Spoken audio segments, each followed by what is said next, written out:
मी अध्यक्षांना विनंती करतो की त्यांनी आपले 2 शब्द बोला. समारंभाचा दुसरा दिवस आहे आणि त्याकरता आपण जे दर कार्यक्रमाला संत बोलवले त्याच्यामधले आज महान संत श्री कोटणीस महाराज एका बोलवण्याने आईंच्या बद्दल जी त्यांची आस्था आणि आत्मीयता ही त्याच्यामुळे दिसते की ते एका बोलवण्याने आणि शॉर्ट नोटीस वरती आपल्याकडे आलेले आहेत. तर आपला हे त्यांनी हा सन्मान आईना दिलेला आहे त्याबद्दल आम्ही आभारी आहोतच आणि असाच उत्साह पुढे ठेवा आणि आपले कार्यक्रम असेच होत राहू देत. जसं मी म्हटलं की ह्या वर्षी आता पादुका आपल्या घरी आणि आध्यात्मिक शिबिर हे याच्याकडे जास्त लक्ष द्या आणि आपल्या आपल्या शहरामध्ये हे कार्यक्रम आयोजित करण्याचा प्रयत्न करा.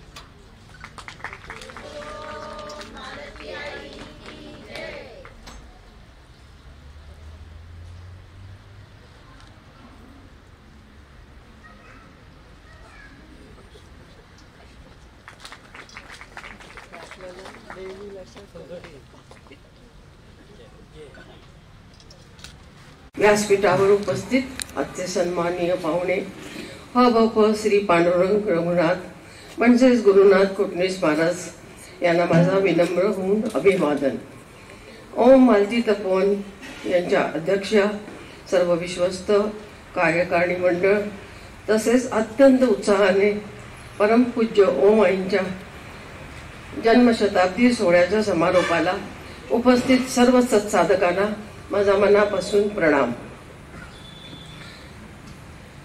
आपण दरवर्षी ज्याप्रमाणे विश्वशांतीसाठी विष्णू यज्ञ करतो, आज पण हा अत्यंत पवित्र वातावरणात हा विष्णू यज्ञ संपन्न झाला. या आनंदातच असताना आजचे आपले पण पाहुणे आदरणीय कोटणीस महाराज यांच्या उपस्थितीने तो आज द्विगुणित झाला आहे. हे असे दिव्य व्यक्तिमत्व आहे की यांच्यामुळे सांगली शहराला कीर्तन पंढरी हे नाव पडले. आदरणीय गुरुनाथजी महाराज व्यवसायाने डॉक्टर आहेत. ही जबाबदारी अत्यंत यशस्वीरित्या चालू असताना यांचे वडील तेही कीर्तनकार होते. त्यांनी आपल्या मुलाला विश्वासाने आज्ञा केली की आपल्या घराण्यात भगवत सेवा व कीर्तन परंपरा चालू आहे, तीच तू पुढे अशी चालू ठेवली पाहिजेस. आपल्या वडिलांच्या आज्ञेला मान देऊन भौतिक यश कीर्ती हे सर्व बाजूला सारून त्यांनी केवळ महाराष्ट्रात आजपर्यंत 15,000च्या वर जास्त कार्यक्रम केलेले आहेत.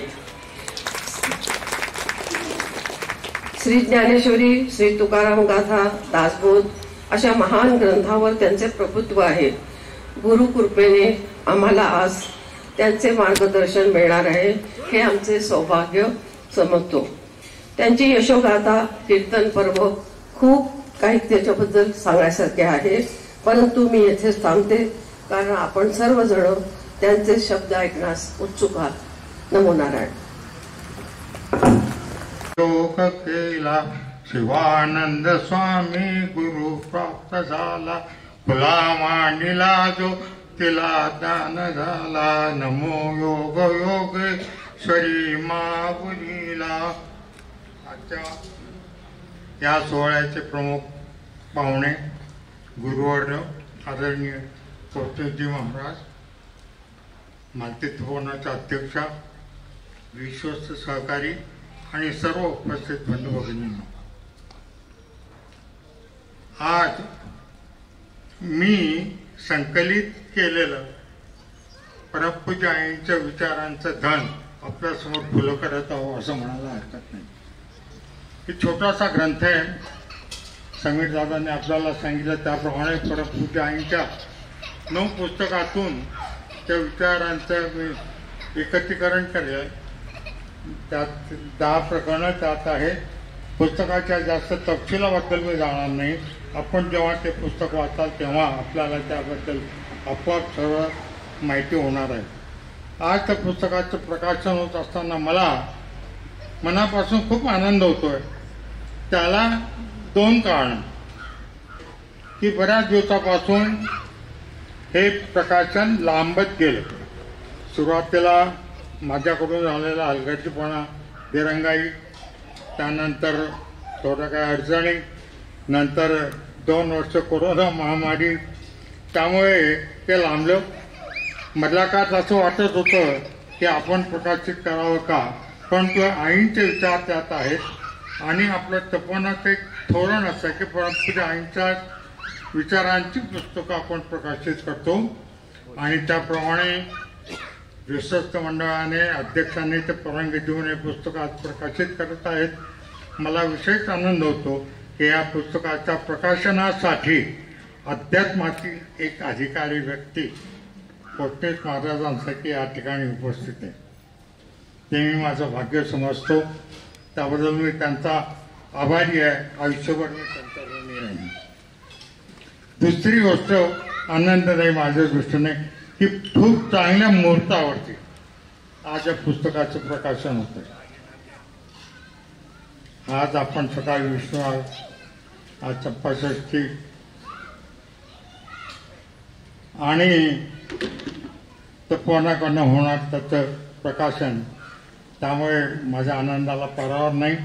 ह्या पुस्तक प्रकाशनाच्या बाबतीत ज्यांनी मला खूप मोलाचं सहकार्य केलं त्या सर्वांचा उल्लेख आता करणं मला प्रस्तुत वाटत नाही, कारण आपण सर्वजण आपल्या प्रमुख अतिथींचे विचार राखण्यासाठी आतुर झालेला आहात. ह्या संकलनामध्ये मला ज्यांनी खूप मोलाची मदत केली, मोटिवेट केलं, त्यांनी जर केलं नसतं तर कदाचित हे पुस्तक आज ज्या स्वरूपात आपल्यासमोर येत आहे ते आलं नसतं. म्हणून मी त्यांना या प्रकाशनाच्या वेळा माझ्यासोबत बोलवलं ते म्हणजे आपले दाता गोरदान. आता मी आपल्या सर्वांच्या वतीने आणि तपोवनाच्या वतीने आपल्या आदरणीय पाहुण्यांना विनंती करतो की कृपया त्यांनी त्या पुस्तकाचं प्रकाशन करावं. धन्यवाद.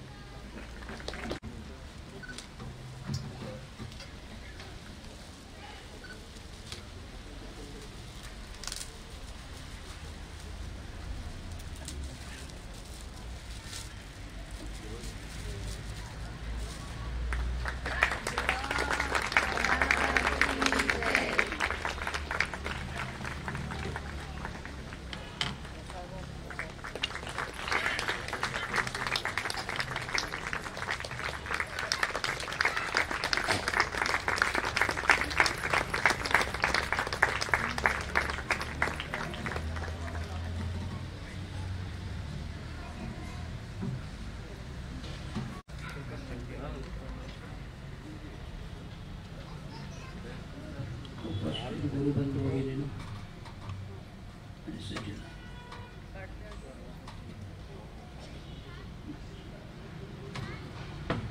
पहिल्यांदा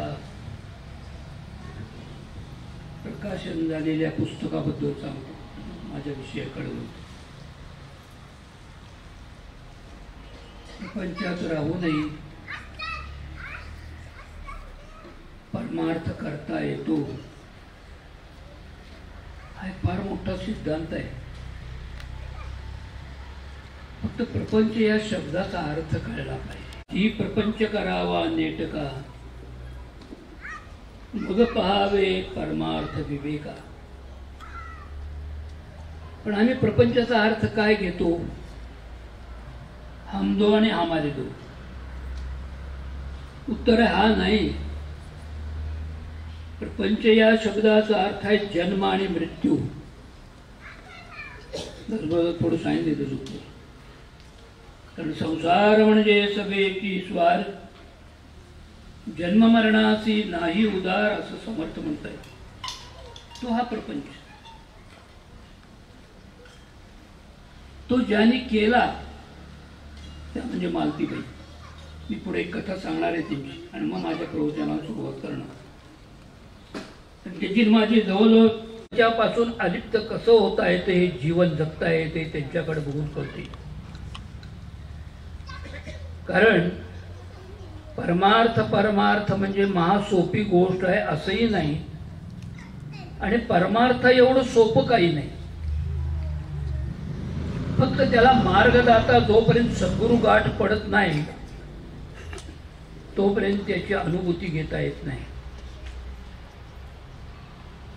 आणि या पुस्तकाचं एक वैशिष्ट्य आहे,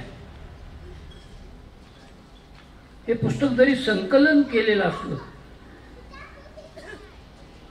तरी हे सगळे शब्द त्यांचे आहेत. पण या पुस्तकाचं एक फार मोठं वैशिष्ट्य आहे की ते हातात घेतल्यावर ठेवत नाही. आणि दुसरी गोष्ट अशी आहे, पुस्तकावर फुलं घालून ठेवण्यासारखं हे पुस्तक नाही. हे पुस्तक नित्य वाचनात हवं. ज्याला साधक बनायचं आहे त्याने रोज पुस्तक वाचलं पाहिजे. आपण आत्ता साधक नाही आहोत. परमार्थात 4 पायऱ्या आहेत: बद्ध, मुमुक्षु, साधक आणि सिद्ध. आपण साधकाच्याही खाली आहोत का? त्यांनी एकदा दासबोध वाचावा. कारण हाती द्रव्याची जपमाळा ही सुरुवात आहे बद्ध लक्षणाची. मुमुक्षु साधक फार पुढे आहेत, सिद्धावत तर त्याच्या पुढं. म्हणून साधक बनण्यासाठी नाही, आधी बद्धापर्यंत येण्यासाठी हे पुस्तक आवश्यक आहे. ते वैशिष्ट्य असं आहे, गुरु कृपा प्रसादानं जे प्राप्त झाले त्याच योगे आम्हाला खरी परमार्थाची ओळख अनुभवून घेता येईल. गुरुदेवाचे द्वार दाखवतात. त्यातली वाक्य सांगतो मी. गुरुदेव देतात ते प्रभूचे खरे दान आहे. शास्त्र असं आहे, भगवान जरी प्रगट झाला तरी भगवान देऊ शकत नाही असं गीतेमध्ये वर्णन आहे. आणि त्याच्यावर टीका लिहिताना श्री ज्ञानेश्वर महाराज म्हणतात, तरी गुरु दाविली या वाटा. सद्गुरूंनी मार्ग दाखवला तरच होतो. भगवान प्रगट झाला तरी तो आम्हाला साक्षात्कार घडवू शकत नाही. म्हणून तर नाथ महाराजांनी असा कसा देवाचा देवबाई ठकडा, देव एका पायाने लंगडा म्हणले. कारण हा अधिकार त्याचा नाही, तो संतांची गाठ घालून देईल. मग जे गुरु देतात ते भगवंताला देता येऊ शकत नाही, ते सद्गुरू देऊ शकतात. आणि स्वतःला गुरुत्वाच्या बंधनात बांधून ठेवतात. आणि सद्गुरूंची नजर आपल्या शिष्यावर बारीक असते. तो साधक साधना करतोय का नाही ते आम्हाला वेळोवेळी सावध करत असतात, पण आम्ही सावध होत नसतो. मोहरूपी निद्रेमध्ये झोपलेलो असतो. आणि म्हणून महाराज संत म्हणतात, सद्गुरू कधी आपल्या शिष्याचे नुकसान करत नाहीत. करतील तर ते कल्याणच करतील. आणि म्हणून गुरु शिष्याने एकमेकांच्या सन्निध्यात श्रीपती येणे पंथे असं ज्ञानेश्वर महाराज आपल्या हरिपाठामध्ये म्हणतात. त्यासाठी पुस्तक एवढं अप्रतिम आहे की नित्य वाचनात हे पुस्तक पाहिजे. फुलं घालून ठेवण्यासाठी आपल्याकडे असं एक दिवस बघायचं, फुलं घालून ठेवायची, पुढं कधी काढू तेव्हा. त्या पुस्तकाचा काय उपयोग? ज्यावेळेला नित्य वाचन होईल त्यावेळेला या जीवनाचं खरं ध्येय कळेल. आमच्या जीवनाचं देह काय समर्थाने का श्लोकात सांगितले, बालत्व हे अंधदशेत गेले, तारुण्य काळी हित नाही केले, वार्धक्य आले क्षण झाली शक्ती, सारांश रामा घडली न भक्ती. असं समर्थ म्हणतात. वराड प्रांतामध्ये होऊन गेलेले श्री गुलाबराव महाराज म्हणतायत, बैसलासी स्वस्थ कसा अजूनी मानवा, बहुत पुण्य पावलासी जन्म हा नवा, खेळताची बालकपणे हरविले गड्या, तरुणपणी युवती सवे घालसी फुगड्या, थर थर थर वृद्धपणी शिर कापता, पळ पळ पळ काळ तुला आयुष्य मापता, ज्ञानेश्वर करुणा घन शिकविती बरे, मानिता तदीय वचन बद्धता नोरे, म्हणजे मुक्त होशील. पण आपला आजचा जो विषय आहे तो या संपूर्ण पुस्तकाला परामर्श असा मी विषय घेतलेला आहे. आणि तो विषय आहे भगवद्गीतेच्या 18व्या अध्यायातील. त्या श्लोकावर ज्ञानेश्वर महाराजांनी जी टीका लिहिली आहे ती आमचा जीवनाचा पट आहे. निश्चित सांगायचं झालं तिची सुरुवात अशी आहे, तरी गुरुधावी या वाटा येऊनी विवेक तीर्थ तटा धुवून या मळकटा बुद्धीचा तेणे. असा विषय येऊवे. त्याचा अर्थ असा आहे, सद्गुरूंनी दाखवलेल्या वाटेनं विवेक रूपी असलेल्या तीर्थाच्या काठावर येऊन त्या साधकाने आपल्या बुद्धीचा मळ धुवून टाकला असताना ज्ञानाची प्राप्ती होते. असं सुलभ अर्थ आहे. तर वैशिष्ट्य असं आहे,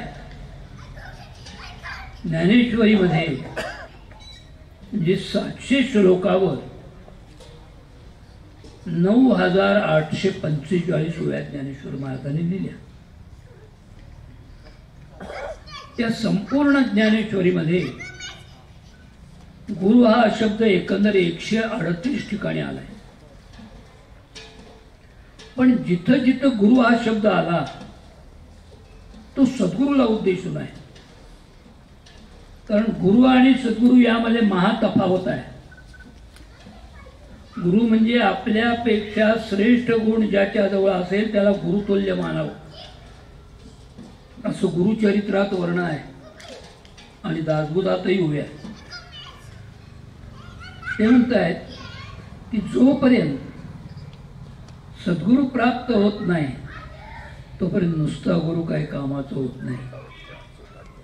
का? आम्हाला एखादा मार्ग दाखवेल, म्हणजे आत्महित देणार नाही.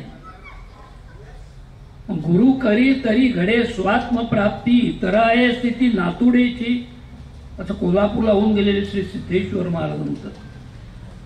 मग सद्गुरू हा जो आहे तो भगवंताचं रूप गुप्त आहे, तो जो दाखवून देतो त्याचं नाव सद्गुरू. मग सद्गुरू जोपर्यंत प्राप्त होत नाही तोपर्यंत नरदेहाची खरी ती कर्तव्यता नाही. मग गुरु कुणाला म्हणावं? बरं, प्राप्त होतील का नाही असे या युगामध्ये सद्गुरू प्राप्त होतील का नाही याचं उत्तर सांगत असताना स्वामी रामतीर्थाने एके ठिकाणी सांगितले, ज्या गावामध्ये तिन्ही सांज झाली असताना दिवा लागतो त्या गावामध्ये संत असतो, त्याशिवाय दिवा लागू शकत नाही. आणि संत याची व्याख्याच मुळात अशी आहे, करी वृत्ती तो संत जाणा. जो स्वतःची वृत्ती संत करतो आणि संगतीत आलेल्याची वृत्ती संत करतो त्याचं नाव संत. मासे प्राप्त होणे तेवढी आमच्या अंतःकरणात तळमळ पाहिजे का नाही, की अरे मला माझ्या नरदेहाची इति कर्तव्यता साधायची, मला सद्गुरू गाठ भेटावा. आमची तळमळ असते ती क्षणिक असते. असं शिवलीलामृतामध्ये एके ठिकाणी म्हणलेलं आहे की जन्माला आल्यावर एकदा गुरु करावा. शिवलीलामृत कधी वाचतात? श्रावण महिन्यात. ते वाचलं की माणसाला वाटतं आपणही गुरु करावा. ती आमची तळमळ किती दिवस असते? जास्तीत जास्त 30 दिवस.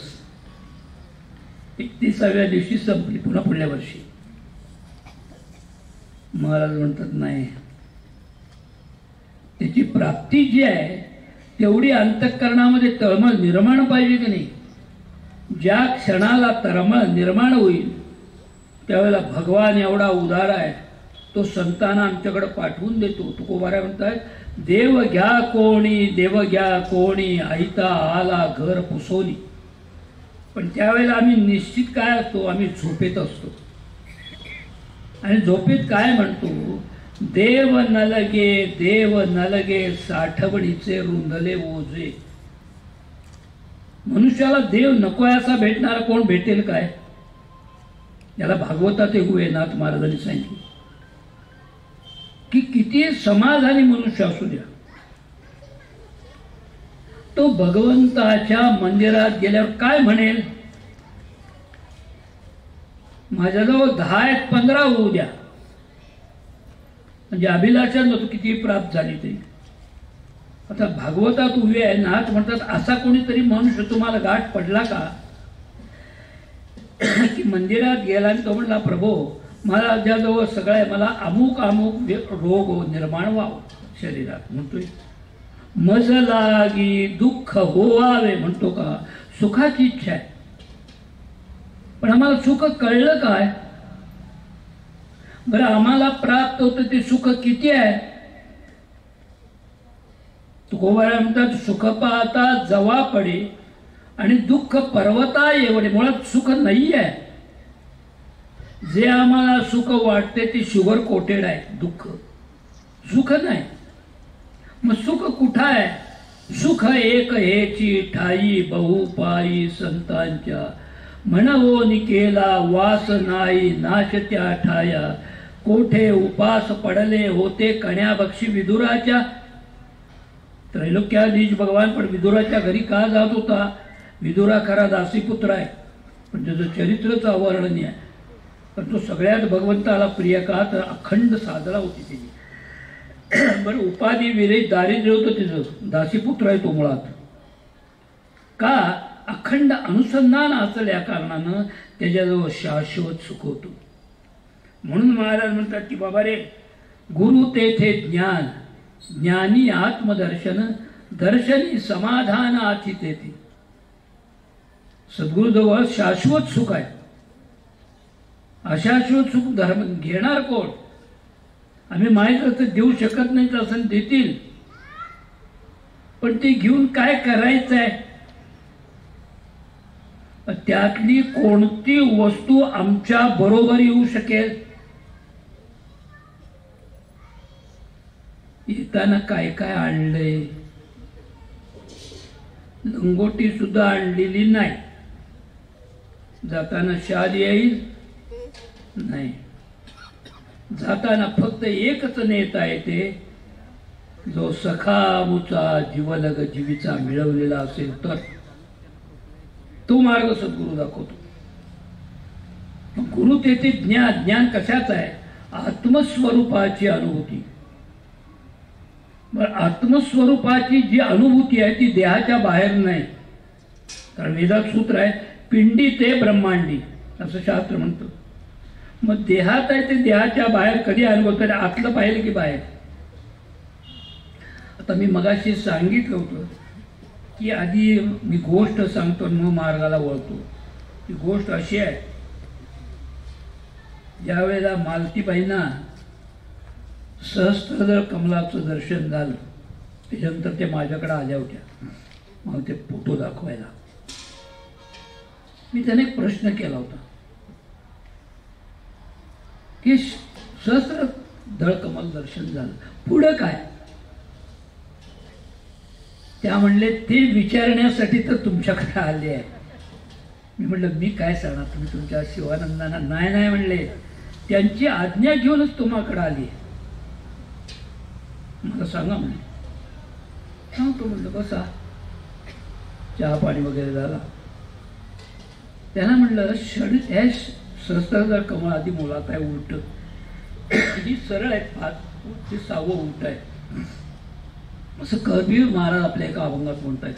प्यारे उलट कमल मो पलट देखले मौजा, सब घट में राम विराजा, संसार नरक का मोर असं म्हणतात. म्हणजे पुढची नको आपल्या विचारून.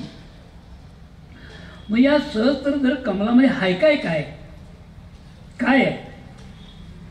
याच्यात 2 गोष्टी एका वेळेला प्राप्त होतात असं ज्ञानेश्वरीच्या 8व्या अध्यायामध्ये ज्ञानेश्वर महाराज म्हणतात. म्हणजे काय, घोषाच्या कुंडी नाद चित्राची रूपडी. खोलगट भाग आहे असं तुकोबाराने एके ठिकाणी वर्णन केले.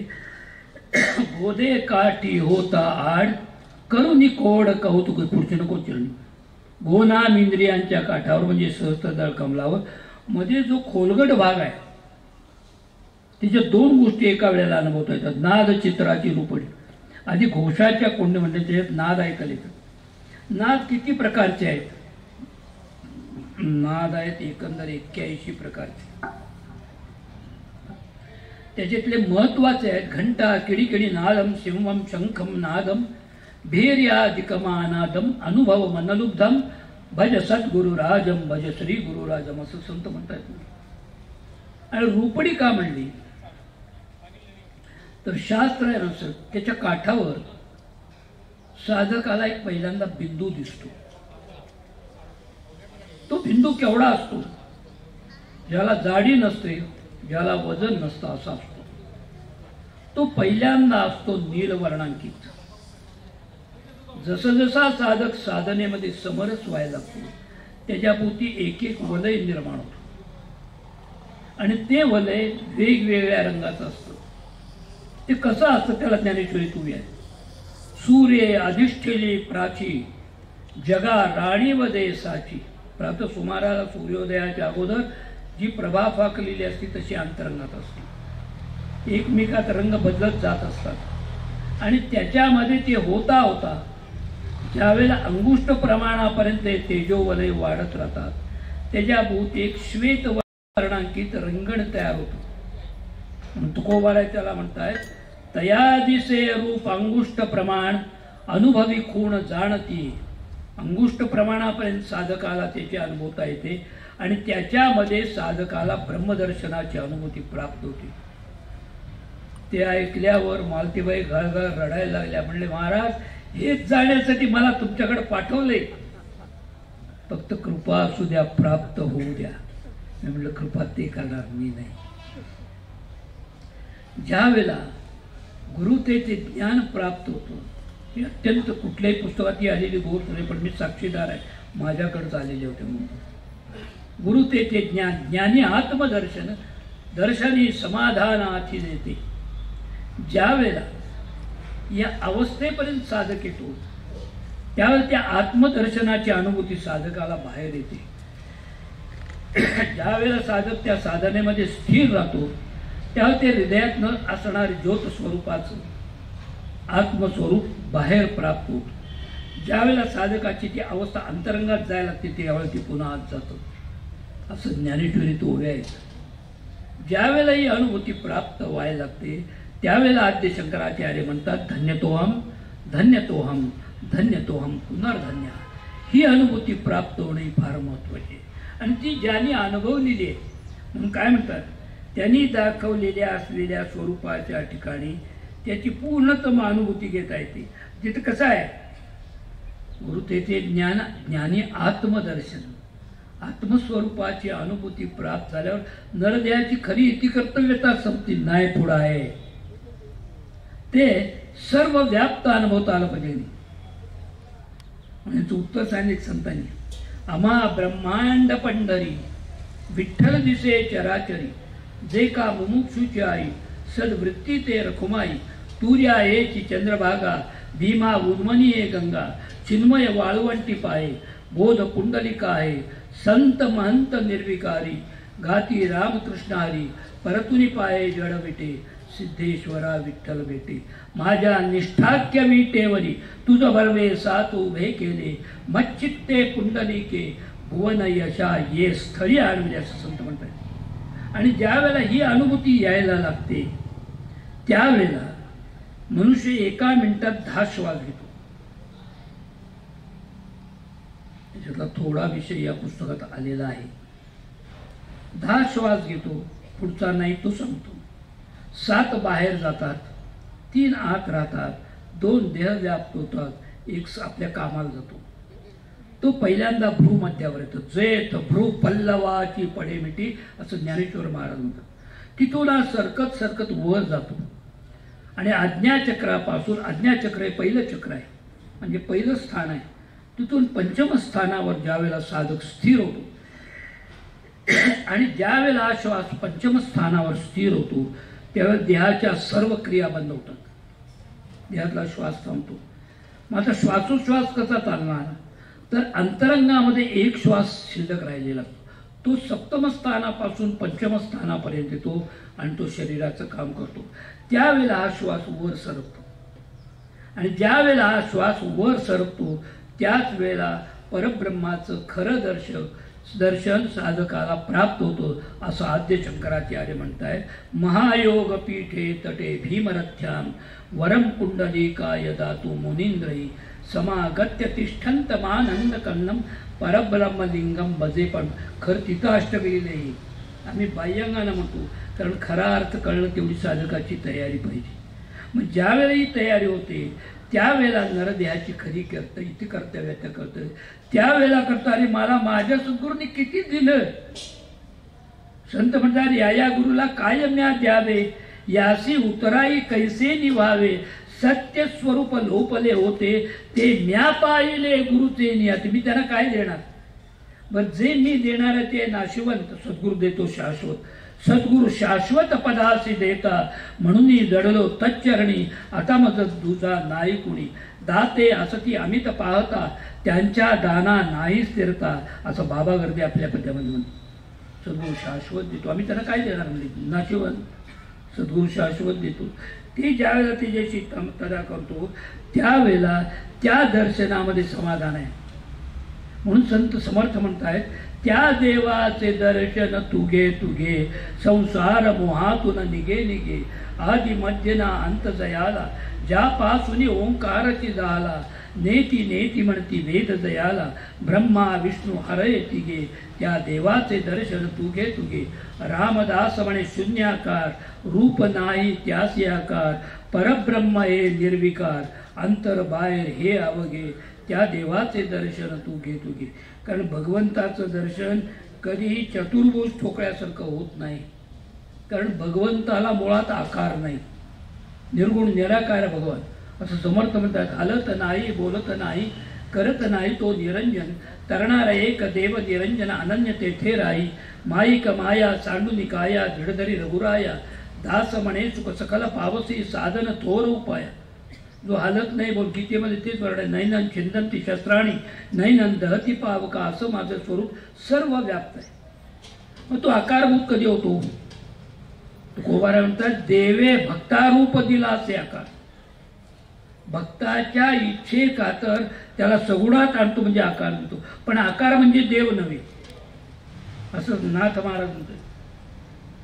ते म्हणतात केला मातीचा पशुपती परी मातीची काय म्हणती. तुकोबारा म्हणले. महाराज म्हणले एक तांब्याचे बाहुले केले पाठ मांडून वर बसविले. गंध पुष्पानी झाकोळले मना आले ते नाव ठेवलेले. या जनासी लागले वेळ म्हणतात नाथ महाराज. खुळा म्हणले तू. पण आकाराशिवाय निर्मूळ स्वरूपाकडे जाता येत नाही. आकार हे माध्यम असतो आणि आम्ही आकारालाच महत्व देतो. त्याच्या आत असलेल्या चैतन्य निर्गुणाचा अनुभव घेण्याचा कधी प्रयत्न करत नाही. आणि निर्गुणाचा अनुभव घेण्यासाठी ज्ञानेश्वर महाराज सांगणारे करतळी आवळे तैसा हरी. करतळावर ठेवलेला आवळा पाहण्यासाठी आरशाची गरज नाही आहे, डोळ्याची गरज आहे. म्हणून मालतीबाईंचं एक चित्र आहे. त्यातला आपल्याला अर्थ कळलेला नाही. त्यांनी एक असा हात केलेला आहे. फोटो आहे तो. त्याचा अर्थ काय. या तळ हातावर असलेलं परब्रह्म स्वरूप तुमच्या मायोपधीत असलेल्या साधनेमध्ये स्थिर झाला तर ते तुम्हाला या दृष्टीनं प्राप्त होतं. म्हणजे ज्ञानदृष्टी प्राप्त होते. म्हणून संत म्हणतात ते ज्ञान पैगावरवी जरी मनी आथी आणावे तरी संताया भटावे सर्वस्वेसी. तरी तनुमनु जीवे चरणासी लागावे आणि अगर्वता करावे दास्य सकल. त्यांचा नतमस्तक होणं ज्या वेळेला त्यांच्याशी नम्र होतो त्यावेळेला त्याची अनुभूती येते. आणि तो निर्गुण निराकार असलेला तुम्हाला प्राप्त करण्यासाठी स्थिरतेसाठी प्रतिमा आहे. पण प्रतिमेचं पूजन म्हणजे देव नव्हे. त्यातलं चैतन्य अनुभवण्याचा ज्ञानाशी तदाकारता होणं हे फार महत्त्वाचं आहे. त्याला स्वामी रामतीर्थाने एक वाक्य सांगितले. खाणीतनं अनेक दगड बाहेर पडत असतात. काही मंदिराला जातात, काही देवळाला जातात, काही शौचकूपाच्या पायरीला जातात. पण एखादाच दगड असा असतो की जो लक्षावधी लोकांना वंदनीय होतो. कधी त्या मूळ असलेल्या वस्तूचं आवरण विक्षेपण तो कारागीर ज्यावेळेला काढतो त्यावेळेला त्या आवरणाच्या आत असलेल्या मूळ प्रतिमेची अनुभूती प्राप्त होते. तसा अखंड सद्गुरूंनी रूपी असलेला हा कारागीर असा आहे, आमच्या मनोपाधी षडविकारांना नामस्मरणाच्या हातोडीनं बाजूला करतो आणि ज्या वेळेला ती बाजूला जाते त्यावेळेला मजहृदयी असलेल्या सद्गुरूची अनुभूती घेता येते, तोपर्यंत नाही. मग ते होण्यासाठी सततं कीर्तयन्तो माम यतन्तस्य दृढकृताः नमस्यन्तस्य माम भक्त्या नित्ययुक्ता उपासते, असं गीतेच्या 9व्या अध्यायातील 18व्या श्लोकामध्ये भगवान म्हणतात की माझ्या स्मरणामध्ये सततं कीर्तयन. इथं कीर्तन या शब्दाचा अर्थ आहे नामस्मरण.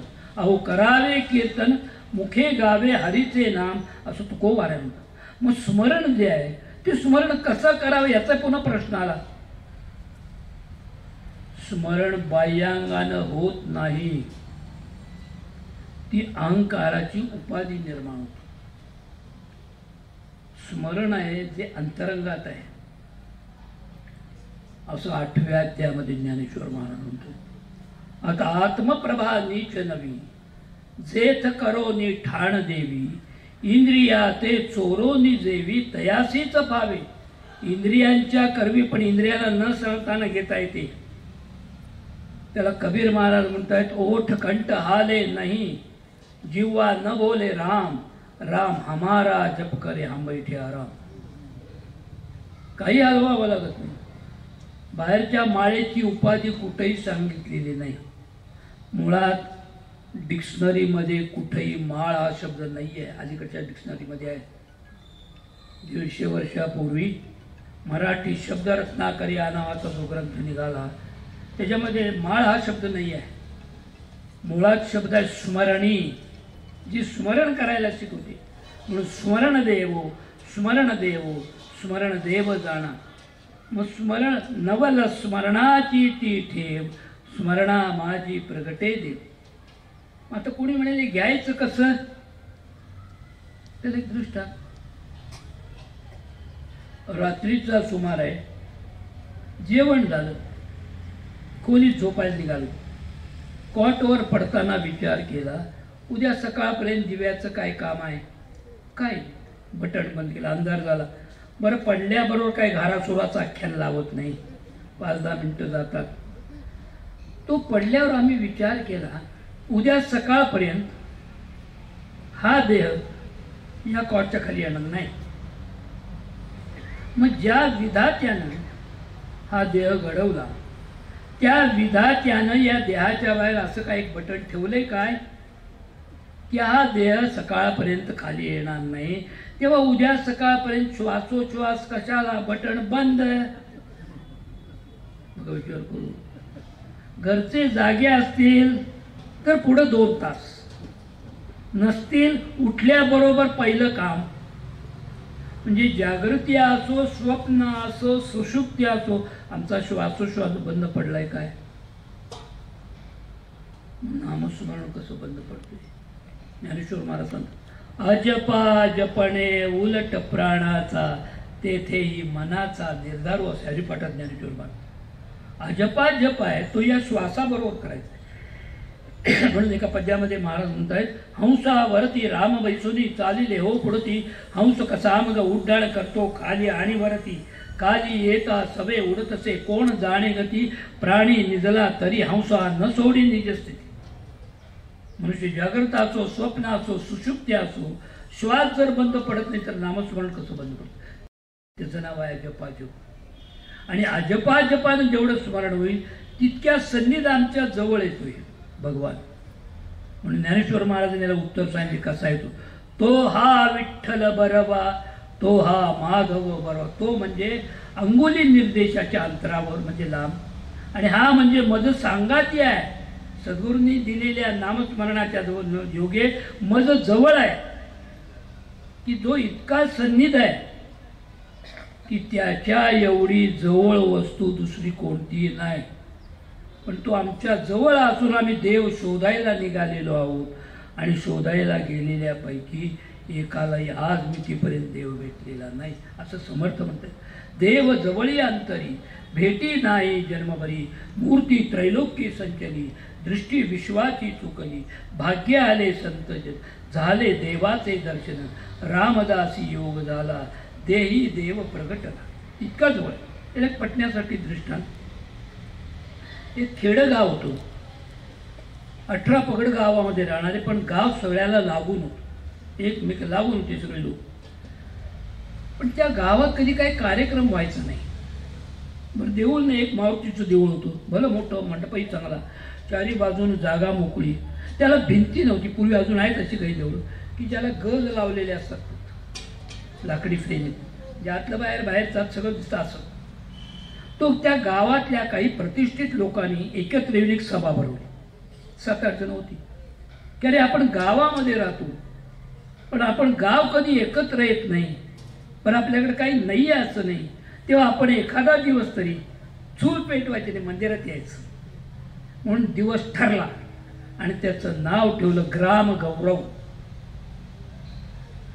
आधी 15-20 दिवस पट्टी गोळा करायची, धान्य गोळा करायचं, निवड पाकड सगळं व्हायचं.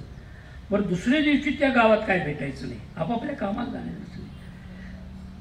तो चारी बाजूला मंडप, एका बाजूला स्वयंपाक, बाकीची कामं चालायची. या 8 लोकांमध्ये सावकार राहतो, पण तो सावकार गावाला लागून होता, सगळे त्याला मानायचे. होता होता पट्टी गोळा झाली, समाराधनेचा दिवस आला. शेजारच्या गावातनं आचारी, मंडपवाले सगळे मंदिरामध्ये रुद्राभिषेकापासून संध्याकाळपर्यंत कार्यक्रम दिवसभर राहायचे. जवळ आला, मंडप घालून झाला, आचारी आलेले, स्वयंपाक चालू, सगळ्या गावाचा स्वयंपाक. त्या दिवशी गावात चूल नाही पेटवायची असा नियम असायचा. सगळे आले. तसं सकाळी सकाळी आपले विधी आवरून सावकाराला तो मंदिरात बसला कार्यक्रमाला रुद्राभिषेकाचं. ती सावकार स्त्री ती गावाला लागून ती निघाली. बरं, पूर्वीचा काळ आत्ताचा नाही. स्नानादी तिची आवरलं, सगळं कपडे घातले. पूर्वीच्या काळी अशी पद्धत असे की शुभ कार्याला निघाली की सवाष्ण स्त्री अंगावर काही दागिने घालत असे पूर्वीच्या काळी, आता नाही. तो जाताना एक महत्वाचा दागिना असा, तो म्हणजे नाकात नथ. आता नाकच टोचून घेत नाही, तेव्हा तो पुढचा काय प्रश्न येत नाही. पण पूर्वीचा काळ ते आले. बरं, ते आली ती सरळ स्वयंपाकघराकडे गेली. तो 10-12 बायका पोळ्या लाटत होत्या. हिनंही विचारलं, मी लाटू का? त्या एकीने तिला चूल मोकळे म्हणजे बसा. तिनं परातीमध्ये भला मोठा 5-6 शेर गोळा भिजवलेला, तुपाची वाटी, तेलाची वाटी, पाट लोटणं, लाटणं, तवा उलटणं सगळं दिलं. ती बसली, ती लाटायला लागली. ती लाटायला लागल्यावर मान हालायची. ती मान हालताना नाकातली नथ हालायची आणि ती नाकाला ओढ बसायचं. म्हणून तिनं केलं काय, ती काढली मंगळसूत्रात अडकवली. सगळं दिवसभर स्वयंपाक चालला, इकडं मंदिरातले काम चालले, तिकडं तिन्ही बाजूला भोजनाच्या पंक्ती चालले. होता होता तिने सांज टळून गेली. सगळ्या गावाचं जेवण झालं. कार्यकर्ते 10-12 होते तेवढे राहिलेले. तोपर्यंत मंडपवाले उतरायला आले. ज्यांची भांडी होती ती घासून घेऊन निघाली. गुरुकृपा प्रसाद झाले की बुद्धी तृप्त झाली, सुधारस सेविता भान विसरली. जेवते ते कोण, जेविवे ते कोण, भोज्यारी भोगता झाले समरस पूर्ण. जीव शिवाचं ऐक्य झालं की नरदेहाची खरी ती कर्तव्यता साधता येते. ती आम्हाला ज्ञानेश्वर महाराज म्हणतात. तरी गुरुदाविन या वाटा, ते या पुस्तकात सांगितलेलं आहे. त्या पुस्तकाचा नुसता परामर्श घेऊन घ्या. ते आमचा आरसा आहे. यात मी काय करू शकतो आणि आतापर्यंत काय केलंय त्याचा अनुभव या पुस्तकाच्या योग्य येईल. तो घ्या.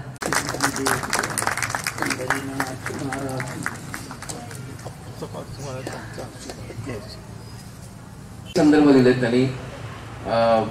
शिवलीलामृत, विदुर, ज्ञानेश्वरी महाराजांचे, संत कबीर.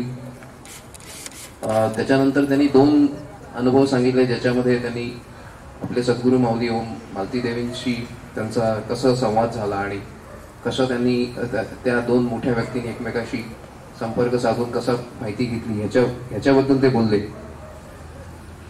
आईच्या ध्यानावस्थेमधला जो फोटो होता त्याचा त्यांनी एक आज खूप मोठी उकल केली असं मी म्हणेन, जे खूप मला तरी माहीत नव्हतं आणि त्याचा त्यांनी अर्थ सांगितला की त्या फोटोचा अर्थ काय, आणि हे खूप विशेष आहे. स्वामी रामतीर्थ हे खाणीतले दगड कसा एकच दगड जेव्हा त्याची बाजूचं सगळं काढलं जातं आणि तेव्हा त्याला एक महत्व येतं, त्याविषयी ते बोलले. हरिपाठ, त्याच्यानंतर नामस्मरण, अजपाजप याविषयी त्यांनी सांगितलं.